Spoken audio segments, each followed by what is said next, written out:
asked me to deliver the welcome address and present the report on the academic achievements of the university for the year 2022-23.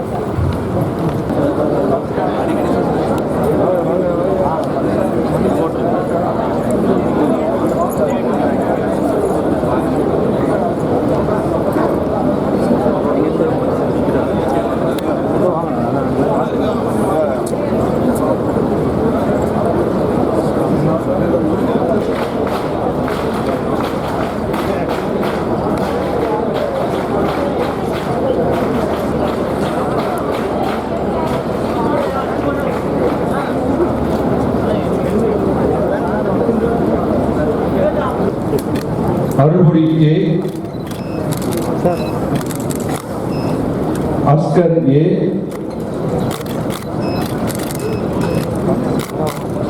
Babu M,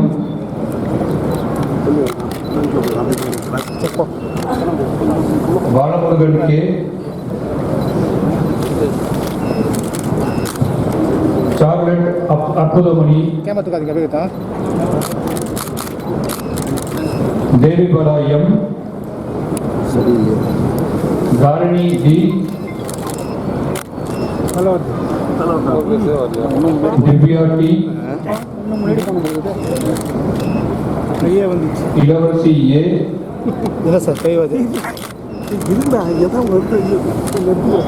Geetha A,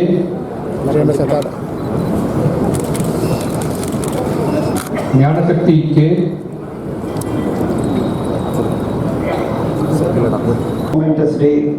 It is my pleasure, privilege and honor to be among you on this 18th annual Convocation Day of Thiruvalluvar University. Let me start the speech with the tributes to the great poet Saint Thiruvalluvar, after whom this university was named. His Thirukkural has couplets about almost all the issues related to the human race. About education he said, and your Vice Chancellor has already read this in Tamil. I quote in English: learn well what should be learned and then live your learning. It means that a student learn thoroughly whatever he or she may learn and let his or her conduct be worthy of the learning. It tells you that our education doesn't end in college and universities, but it's only beginning of the learning. You are young and it's great to be young. Your opportunities are plenty, your hearts are full of dreams, but often the importance of health, wealth and the time is realized only after we lose them. Make use of this opportunity and call a great future for you. You are privileged ones. There are about 1,000 universities in this large country. Approximately 25 lakh students graduates per year. This may seem to be a large number for you, but when compared to China, where 1.2 crore graduates pass through every year, this is suboptimal. So you are really a privileged one. There are only 10 lakh graduates and postgraduates in this country, and you are going to be one of them.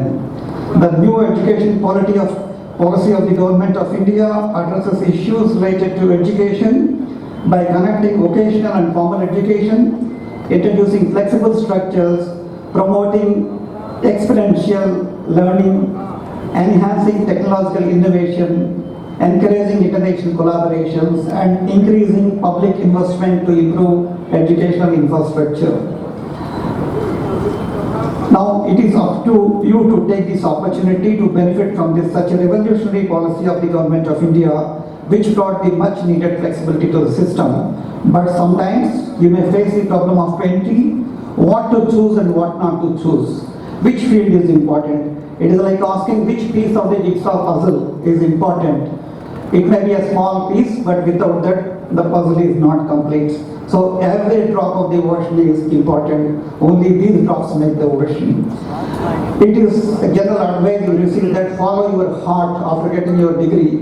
It's a good advice, no doubt, but one should be practical too. We should evaluate our expertise, aptitude, abilities and opportunities and make an appropriate choice. If you ask the heart and if you have the courage to listen, it tells you the truth. You cannot realize your dreams by letting things happen. You have to make things happen. As Swami Vivekananda said once, only incessant work is a solution. Do what you like, but you should also learn to like what you do. At the National Institute of Ocean Technology, where I hail from the Ministry of Earth Sciences, we do a lot of work related to the oceans. We design, develop and demonstrate technologies for the sustainable harvesting of the ocean resources. And Honorable Prime Minister of India, Shri Narendra Modi ji, announced a prestigious deep ocean mission, and this government is about to unveil the blue economy policy. And you might have heard that it involves projects like Samudrayan, in which 3 aquanauts will be taken to 6,000 meters water depth, which actually we don't have any communications. You can control Mars rover from sitting from here, and you can see Saturn rings. But what is below 20 meters of the ocean, you cannot find. So such ambitious programs are launched. People ask me what to do, how to be a part of this one. I say that whatever you are studying, you study well, then you will be able to contribute to this kind of programs. You have no slave blood in your veins, and you have no inferiority complex in your minds. You are free citizens of India. We grow up with slogans like Roti Kapda or Makan, and later we graduated to Bijli Sadak or Pani. But you are different. Now our nation is demanding its fair share of resources and opportunities in the world. We have a rich and ancient culture. We have scriptures and epics to draw inspiration from. And we have all the potential to become Vishwaguru, but we have to learn to be Vishwabandhu as well. And we should be responsible citizens of the world. India is now the fastest growing economy. We could withstand the problems of the worst ever pandemic and world economic boom. We are the democratic oasis in this part of the world. In short, we are extremely fortunate to live in this country at this time and this Amrit Kaal. Let us not waste such a great opportunity. If I ask you if you are proud of this nation, if you are proud of Bharat Mata, you all will say yes. That's very important. But is Bharat Mata proud of you?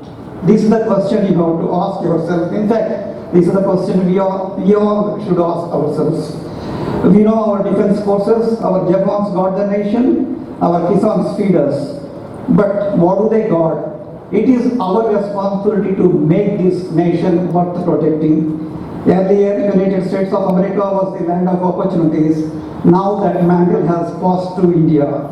It's not just about the conventional job. New skills are imparted, vocational training opportunities are available. India witnessed an unprecedented surge in the creation and finding of startups. I don't want to go into the details and waste your time, but even if 10% of them are successful, it makes a lot of difference. It has reached a stage where they are literally aiming for the sky by sending rockets and satellites to space. Another redeeming feature and heartwarming feature of our progress is the class under gender equality. Glass ceilings are broken. In the medal winners and rank holders, majority of them are today, they are girls. Nothing is out of bounds or out of reach. We belong to one another and we belong to this nation. It is not about equal distribution of wealth, but it's about equal distribution of opportunities. It is heartening to see our universities performing well and earning international repute. It gives me great pleasure to note that Thiruvalluvar University is making a remarkable progress. Indices like publications in the peer-reviewed journals, number of your leadership is commendable. This gives rise to confidence and optimism. You are fortunate to be a part of this ecosystem. Now spread your wings, fly to your planned destinations, make your parents, teachers, institutions, and finally this great nation proud. Do not forget that your success is the result of sacrifices of your parents and teachers. Their hearts swell with pride when they see you graduating. They forget all their troubles they faced and the hardships they endured for you. They expect only one thing from you, that is your success and your happiness. Similarly, this great nation has a lot of expectations from you. I know you are eager to receive your hard-earned degrees. I don't want you to make you wait any longer. I conclude my speech quoting a poem by Vishwakavi Rabindranath Tagore. I don't want to read the complete poem. You can as well go home and Google it and read it. Where the mind is without fear and the head is held high. Where the knowledge is free. Where the world has not been broken into fragments by narrow domestic walls. And finally it says, into ever-widening thought and action, into that heaven of freedom, my father, let my country awake. Though this poem was written almost a century back, it is still relevant across cultures, time periods, as it continues to inspire hope for the better future. My dear young friends, spread your wings, fly high, but keep an eye on the ground. I once again